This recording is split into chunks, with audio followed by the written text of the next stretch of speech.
The book that made me grateful for what I do as a profession, Part 8.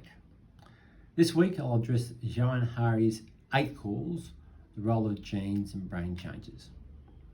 Now, just to recap on Hari's causes of anxiety and depression, they are disconnection from meaningful work, from other people, meaningful values, childhood trauma, status and respect, the natural world, hope and secure future, and the one that we're going through today, the role of genes and brain changes. Did you know that only 37% of depression is inherited? And this increases to between 30 and 40% for severe anxiety. Contrast to this, Hari says that how tall we are is 90% inherited from our parents.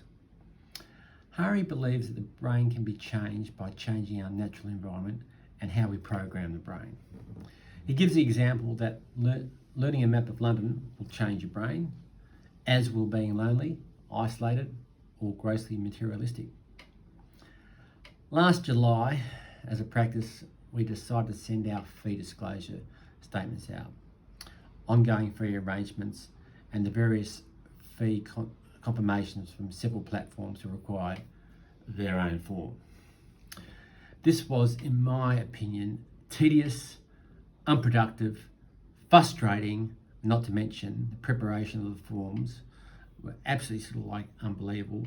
But because of the many platforms had their own electronic forms, we were overly and necessarily complicating the whole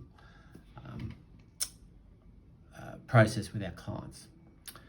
So we adopted the process of sending out this vast amount of forms to our clients via email, and then I'd follow them up with a phone call. Suffice to say, and I guess you can actually hear it in my voice, this arduous task was actually, I resented, and in reality, it was only there to appease the regulator.